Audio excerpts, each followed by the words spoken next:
Assalamualaikum warahmatullahi wabarakatuh. Selamat datang di materi kelas hari ini. Jadi untuk materi presentasi kali ini, saya akan membawakan materi yaitu analisis arus gas. Oke, mungkin saya izin share screen terlebih dahulu. Sebentar.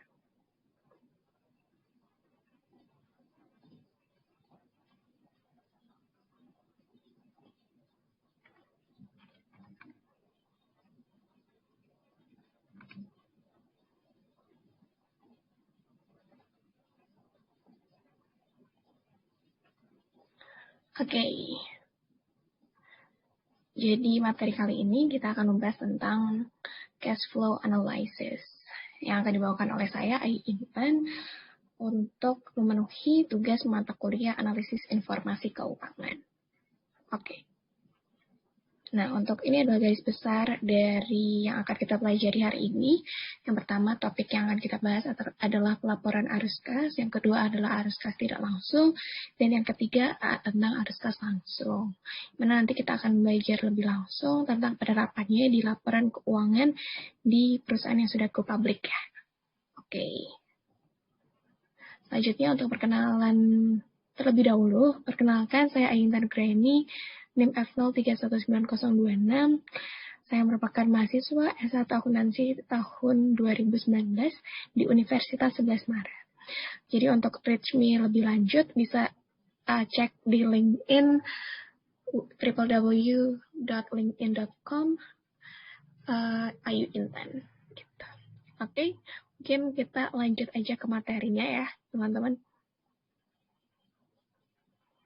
Oke, jadi untuk pelaporan arus kas sendiri, laporan arus kas melaporkan aktivitas-aktivitas utama yang menyebabkan aliran kas masuk dan aliran kas keluar suatu perusahaan dalam satu periode.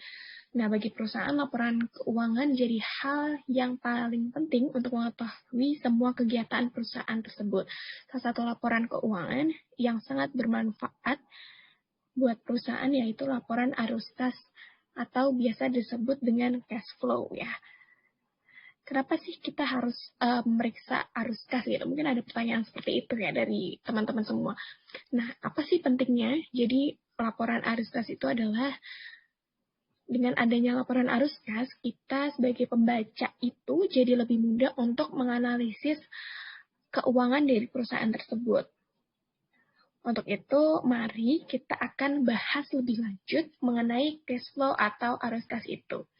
Nah, laporan arus kas sendiri umumnya disusun berdasarkan data-data dari laporan laba rugi selama periode berjalan dan data dari neraca pada periode sebelumnya, gitu. Yang mana kita nanti akan belajar tentang increase-decrease-nya dari neraca, dari akun-akun di neraca. Sementara arus kas sendiri itu terbagi menjadi 3. Yang pertama ada dari kegiatan operasi, dan yang kedua ada kegiatan investasi, dan yang ketiga ada dari financing atau pendanaan. Nah, laporan cash flow ini bisa digunakan untuk semua kegiatan, mulai dari skala kecil, yaitu yang rumah tangga, UMKM, atau yang mungkin bisnis online, segala macamnya, sampai hingga perusahaan skala besar atau go public sekalipun. Nah, oleh karena itu, laporan arus kas seringkali dimanfaatkan untuk mengevaluasi kinerja perusahaan di masa lalu, serta membuat perencanaan untuk investasi dan kegiatan pembiayaan di masa yang akan datang. Nah, laporan arus kas ini sangat berguna untuk mengetahui kas yang ada di dalam perusahaan untuk keperluan operasional maupun dadakan. Salah satu yang membutuhkan cash flow reguler adalah pelaporan dan pembayaran pajak. Nah, oke, mungkin kita akan bahas lebih lanjut ya tentang 3 kegiatan atau 3 aspek dalam laporan arus kas, yaitu operasi, investasi, dan juga pendanaan. Oke, boleh di next. Nah, next-nya ini mungkin kita bahas tentang flow-nya terlebih dahulu ya. Jadi pelaporan arus kas sendiri itu flow-nya itu ada kas bertambah dan juga kas berkurang. Nah, yang kas bertambah untuk operasi sendiri itu bisa dari penerimaan pendapatan, sementara untuk investasi itu dari penjualan aktiva tidak lancar, terus untuk pembiayaan itu bisa dari penerbitan utang atau saham. Nah, ini garis besarnya aja. Sementara untuk kas berkurang, yaitu ada di operasi, ada pembayaran beban, terus di investing, yaitu ada pembelian aktiva tidak lancar, terus di pembiayaan atau financing, itu ada pembelian dan pembayaran dividen. Oke, kita lanjut ke arus kas kegiatan operasi. Nah, untuk jenis kas masuk sendiri, itu garis besarnya ini ada 3, yaitu penjualan barang dan jasa, pendapatan bunga, dan juga penerimaan dividen. Nah, untuk arus kas operasional, yaitu arus aliran untuk materinya sendiri, arus kas operasional yaitu aliran kas yang berkaitan dengan kegiatan operasional perusahaan selama periode tertentu. Umumnya dalam arus kas operasional ini terdapat pendapatan piutang, pembiayaan gaji karyawan, pembayaran utang, penerimaan bunga, pajak, dan pengeluaran perusahaan lainnya yang terkait kegiatan operasional. Nah, pada umumnya arus kas tersebut berasal dari transaksi dan peristiwa lain yang mempengaruhi penetapan laba atau rugi bersih. Beberapa contohnya itu, yaitu yang sudah disampaikan pada PSAK nomor 2, IAI 2009 adalah penerimaan kas dari penjualan barang dan jasa, terus kemudian yang kedua adalah penerimaan kas royalti, fee, komisi, dan pendapatan lain, terus yang ketiga ada pembayaran kas kepada pemasok barang dan jasa. Kemudian selanjutnya, nah kita bahas tentang arus kas dari kegiatan operasi. Tadi kan kita udah bahas tentang jenis kas yang masuk. Nah, sebentar kita akan bahas selanjutnya itu adalah jenis yang kas yang keluar. Nah, contohnya itu adalah pembelian barang dagangan, terus yang kedua itu ada pembayaran gaji dan beban lain, terus yang ketiga ada pembayaran pajak. Nah, selain itu juga ada pembayaran kas kepada karyawan, terus yang kelima ada penerimaan dan pembayaran kas oleh perusahaan asuransi sehubungan dengan klaim anuitas dan manfaat asuransi. Oke, next ya. Nah, selanjutnya kita akan bahas tentang kegiatan investasi atau investing. Yang untuk jenis kas masuk sendiri, pada arus kas investasi ini, yang pertama ada penjualan aktiva tetap, terus yang kedua ada penjualan investasi jangka panjang, terus yang untuk kas keluar itu ada pembelian aktiva tetap, dan yang kedua ada pembelian investasi jangka panjang.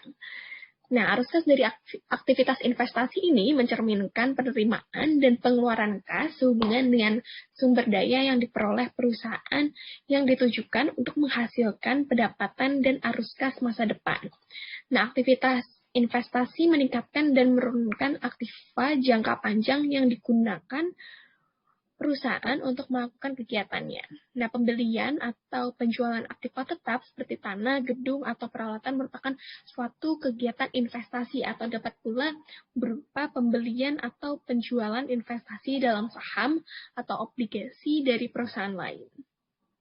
Pada laporan kas, arus kas, kegiatan investasi mencakup lebih dari sekedar pembelian atau penjualan aktiva atau tentang investasi. Tapi pemberian pinjaman juga merupakan suatu kegiatan investasi, karena pinjaman menciptakan piutang kepada peminjam. Nah, pelunasan peminjaman tersebut juga dilaporkan sebagai kegiatan investasi pada laporan arus kas. Aktivitas investasi yang utama tetap ya, itu adalah sebagai penjualan tanah, bangunan, peralatan, dan aktiva lainnya yang tidak dibeli untuk dijual kembali. Jadi memang aktiva tetap yang misalnya kita beli, suatu perusahaan tuh beli tanah, nah itu tuh dipakai untuk sebagai buat investasi, atau biasanya kalau misalnya di report itu disebut sebagai properti investasi.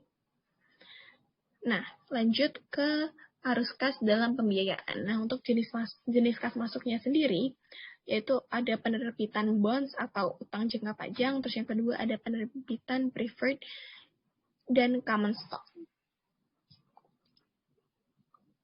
Nah, yang termasuk dalam aktivitas pendanaan ini adalah transaksi dan kejadian di mana kas diperoleh dari dan dibayarkan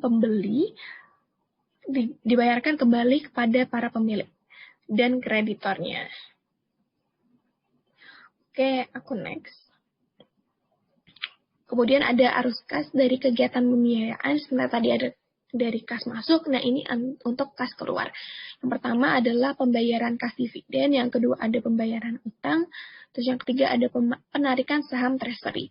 Selain itu, juga ada pembayaran kas kepada para pemegang saham untuk menarik atau menebus saham perusahaan.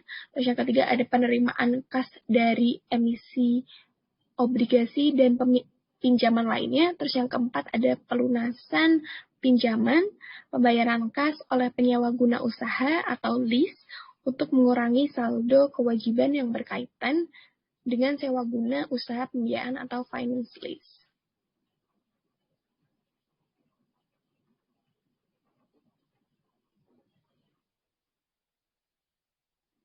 Oke, selanjutnya kita akan bahas mengenai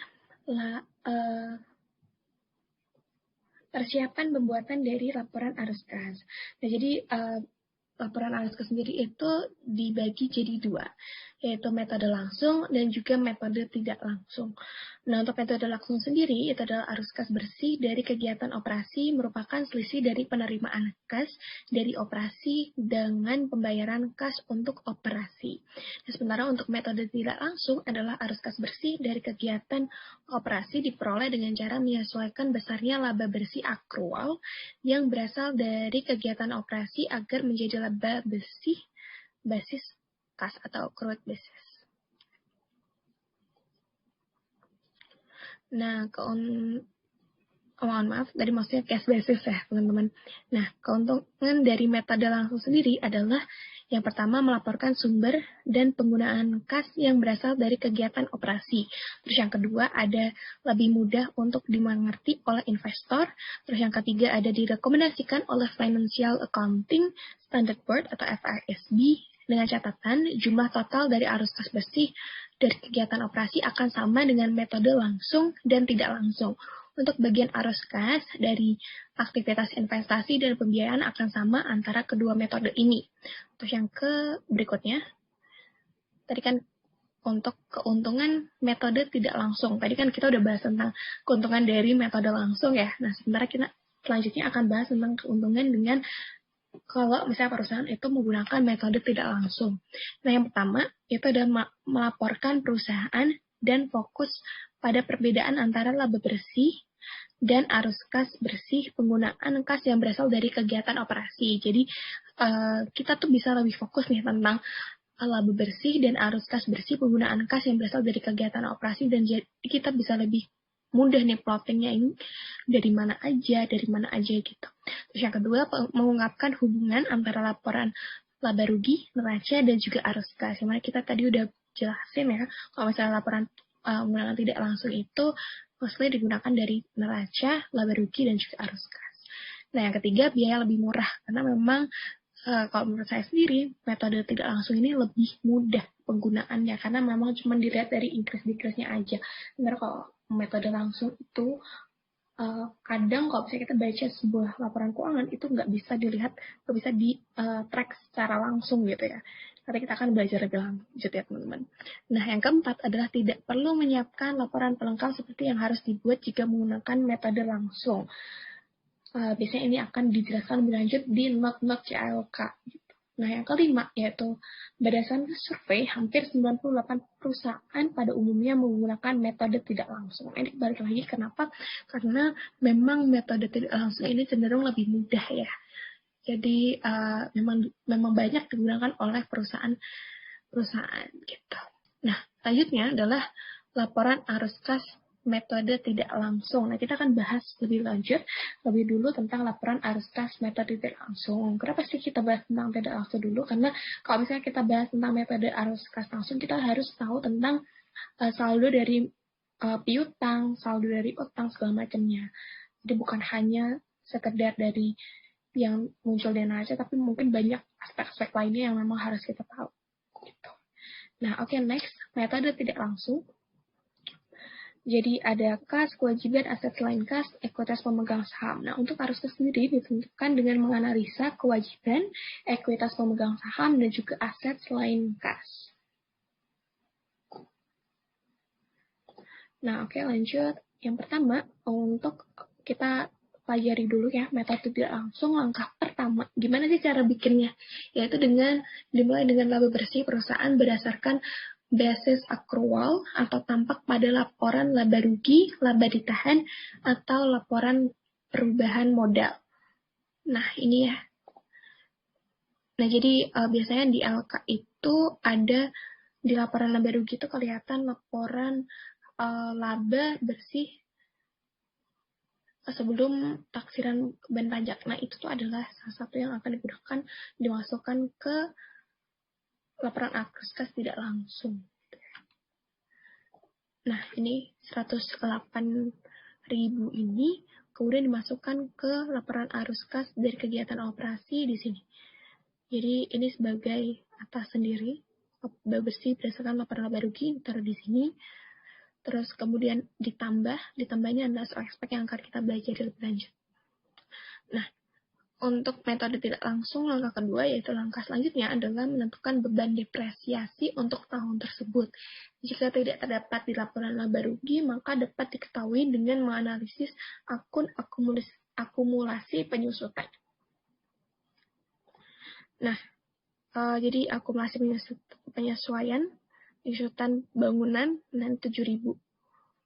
Nah, ini bisa ditaruh ditambah penyusutan sebesar 7.000 gitu.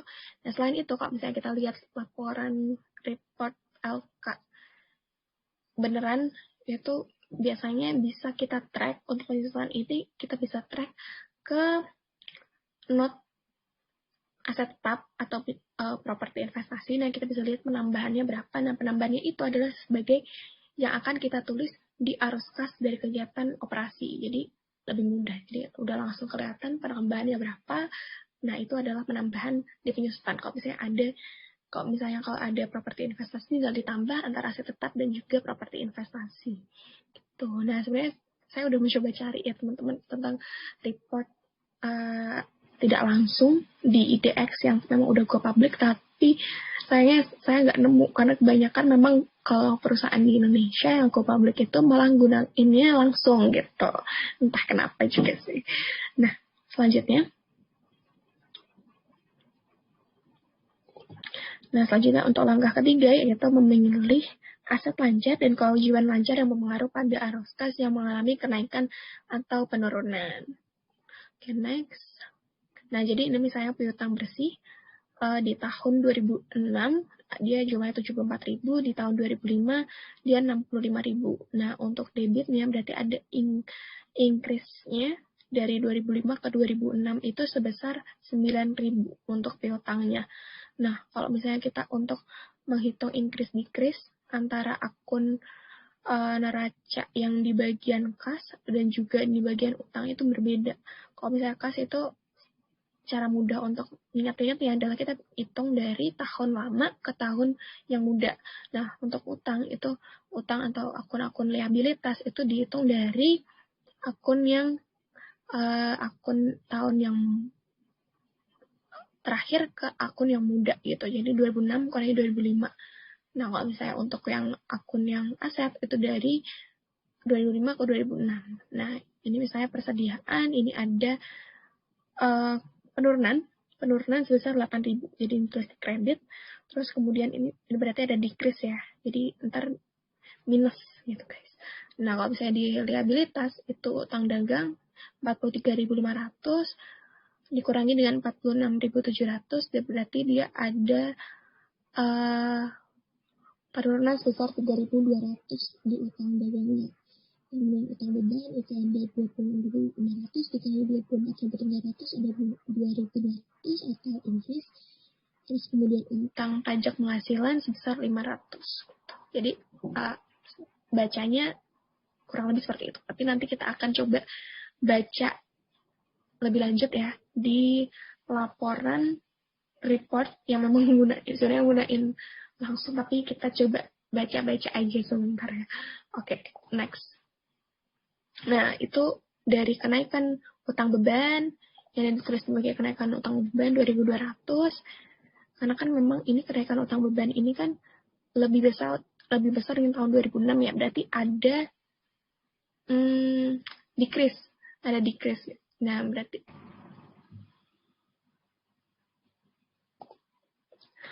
Oke, semoga bisa lanjut ya. Semoga yang tadi kesennya teman-teman, karena memang ada. Oke, kita lanjut.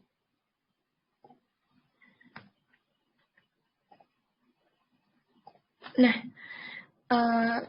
ini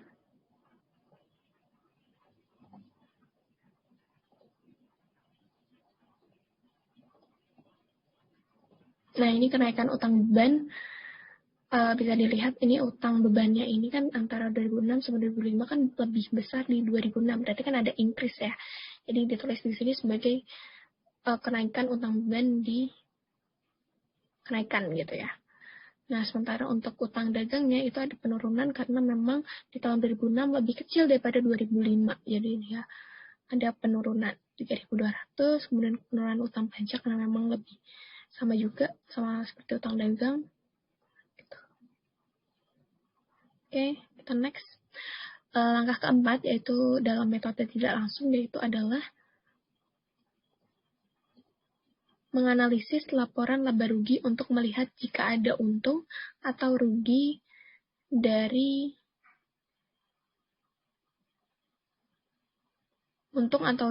penjualan investasi, peralatan, dan sebagainya.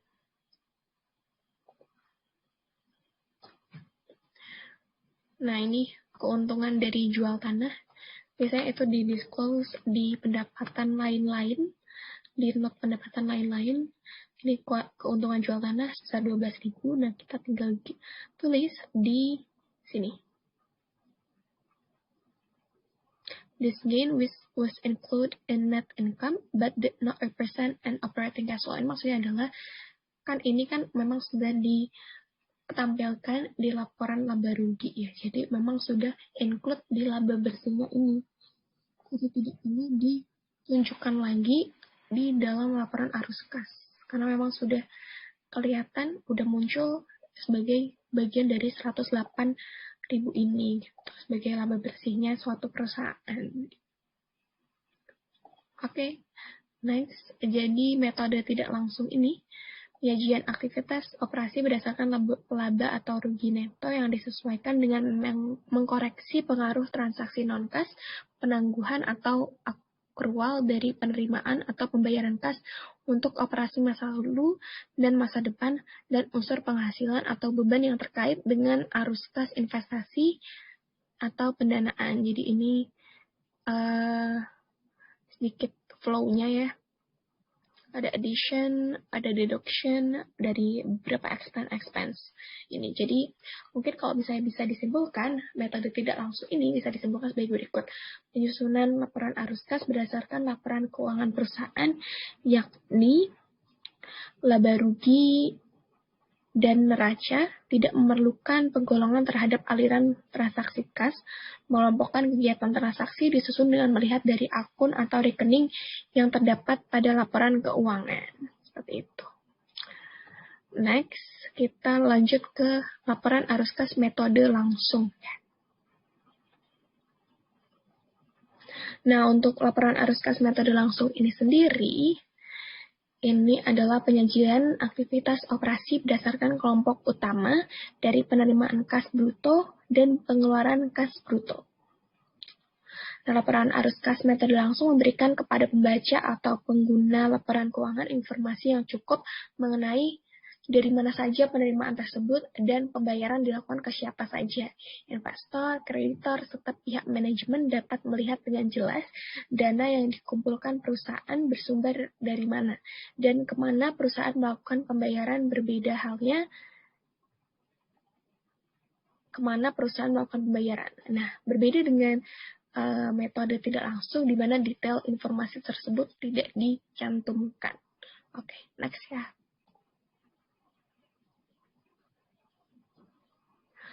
Nah, ini adalah flow-nya, flow dari metode langsung. Jadi dari sales of goods dan juga service to customer.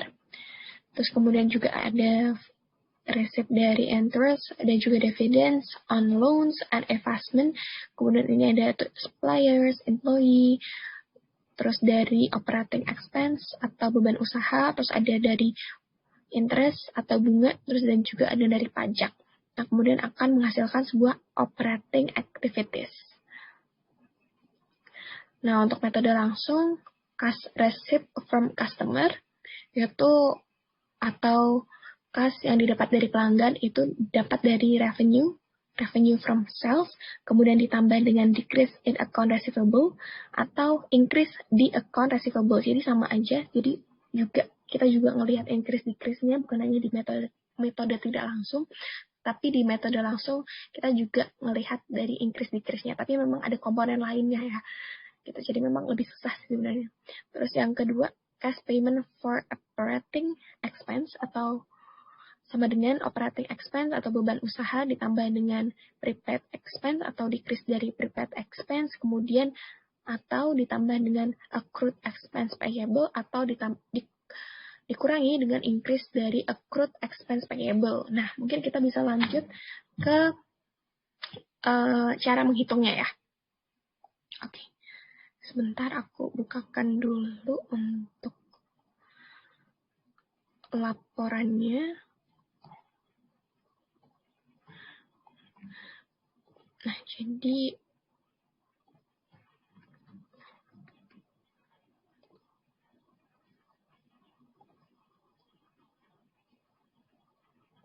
sebentar. Oke, aku akan share screen aja ya. Jadi biar bisa melihat langsung. Jadi ini aku saya pakai dari PT Akbar Indo Makmur Stimek Tbk, laporan keuangan dan laporan auditor independen tahun 2020. Nah, kita bisa lihat, jadi ini memang cukup simpel.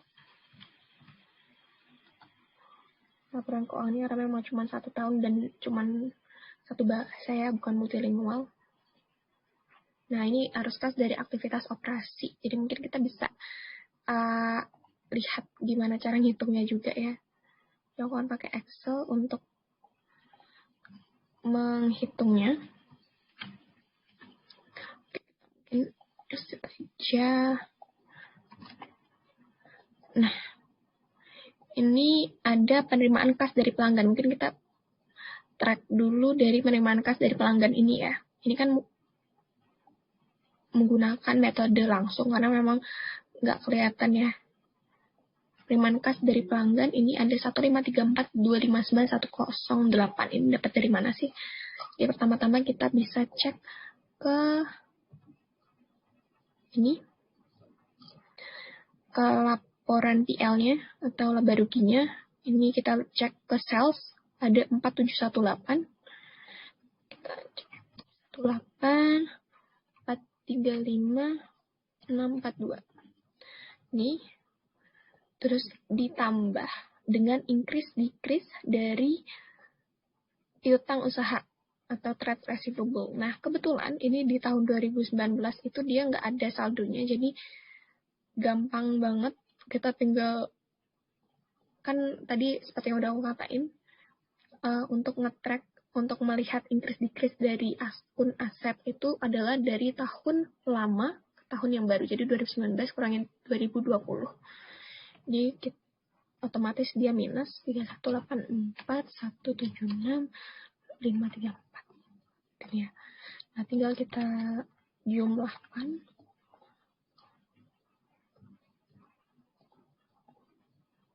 Sorry ya. Nah, ini sebesar 1534 259 10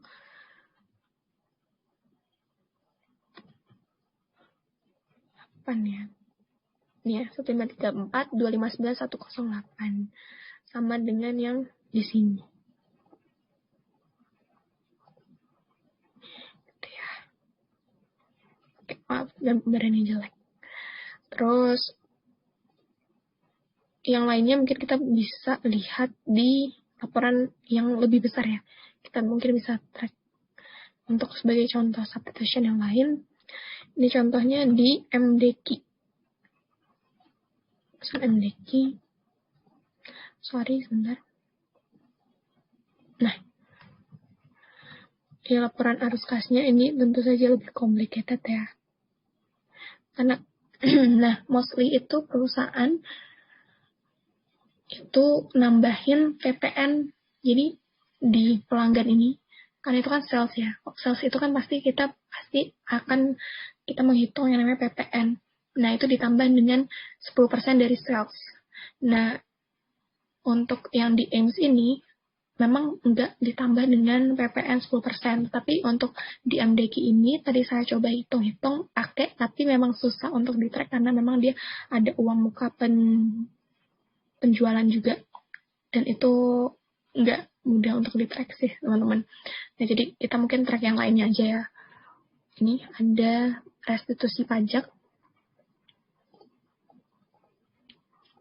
Restitusi pajak, kita split dulu mungkin. Sebentar.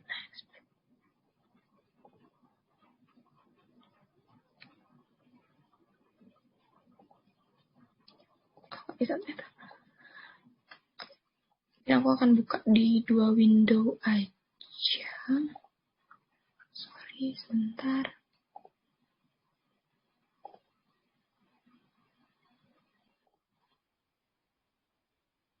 Nah, oke, aku lanjutin ya teman-teman. Aku share screen lagi. Nah, jadi ini untuk arus kas dari aktivitas operasi di perusahaan PT MDQ Utama, TBK, dan entitas anak. Jadi ini konsol. Nah, kita akan coba track dari penerimaan penghasilan bunga sebesar 8402 di tahun 2020 dan 8938 di 2019. Coba kita cari, biasanya itu ada di pendapatan lain. Nah, ini ada pendapatan bunga sebesar 8402 dan 8938 ya.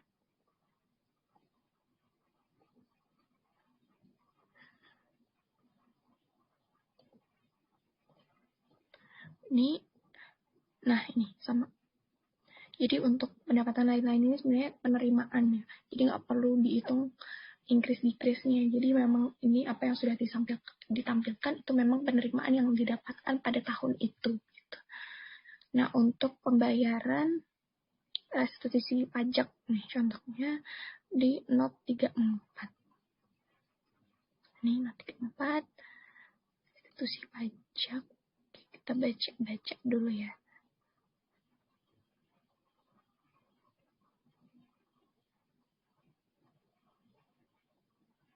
Nah, ini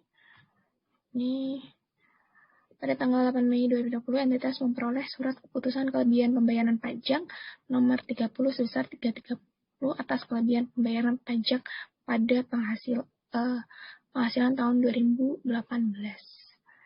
Ya, 350. Highlight. Nih, 3350 pada tahun 2020. Gitu. Ya, atau bisa dilihat di sini juga.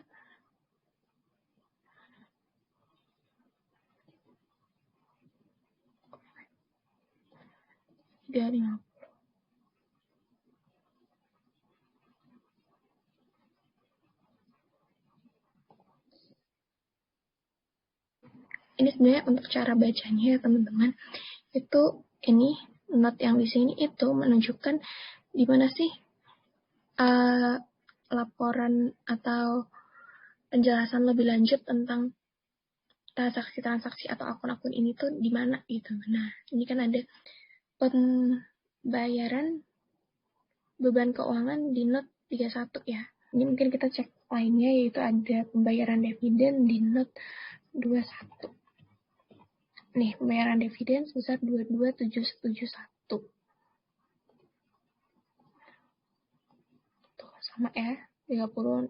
Terus kemudian di tahun 2019 ada sebesar 30.362. 2019, nah ini. Jadi memang tersirat ya. Oke, nah untuk bacanya lebih lanjut, Ini kan memang ada aktivitas operasi, terus kemudian aktivitas investasi, kemudian dan juga aktivitas pendanaan itu dijumlah, kemudian menghasilkan kenaikan penurunan neto kas dan setara kas, menunjukkan di sini. Nah ini teman-teman bingung kenapa kok disebutnya kenaikan atau penurunan. Nah karena ini ada di tahun 2020 itu dia ngalamin kenaikan, sebentar di tahun 2019 itu dia penurunan. Jadi diterusnya kenaikan atau penurunan. Nah, kalau misalnya di tahun 2020 dan 2019 itu sama-sama mengalami kenaikan atau positif semua, maka ini tulisnya cukup kenaikan neto kas dan setara kas. Nah, sementara kalau misalnya minus-minus itu sama juga, berarti tinggal ditulis penurunan neto kas dan setara kas. Nah, kemudian kas dan setara kas pada awal tahun ini nge-refer ke sini ya, 198647 atau biasanya di neraca yang bagian aset. Nah, ini 198647 itu refer ke sini. Jadi kalau misalnya ini nggak refer, itu berarti memang ada yang salah. Nah, terus kemudian ini kas pada dan setara kas awal tahun kemudian ditambah dengan kenaikan ini 198,647 ditambah dengan 31,994 sebesar 230,641. Nah, ini nge-refer ke sini ya, ke neraca 230,641 atau biasanya lebih lanjut itu di note 4. Mungkin kita bisa cari sekalian ya, setara kas.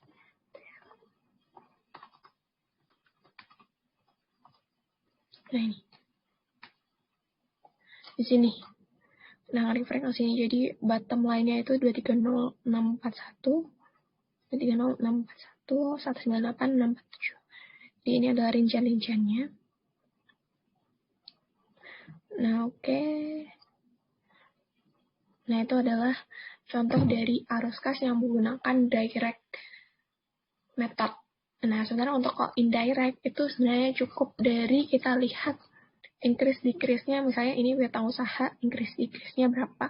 Ini ada pihak berelasi dan juga pihak berelasi dan juga pihak ketiga. Ini tinggal 219, 19731 sama 160 dikurangi dengan 24549 kurangi 40. Nah, itu adalah increase decrease dari perusahaan usaha, piutang usaha. Nah, sementara kalau misalnya di liabilitas jangka pendek itu dilihat dari 2020 dikurangi 2019, seperti yang udah dibahas di metode tidak langsung sebelumnya tadi. Oke, aku stop share.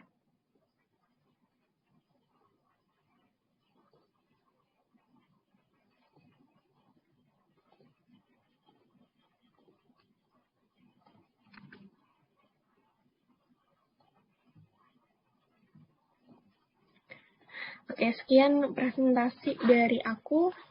Sekian, saya Ayu Intan Nugraheni. Jika teman-teman mau keep in touch with me, bisa kontak atau bisa cek-cek LinkedIn aku di LinkedIn www.linkedin.com Ayu Intan. Oke, thank you semuanya. Terima kasih udah nonton video ini. Semoga bermanfaat dan juga misalnya jangan lupa untuk subscribe di YouTube channel NHS dan NHS Mahasiswa.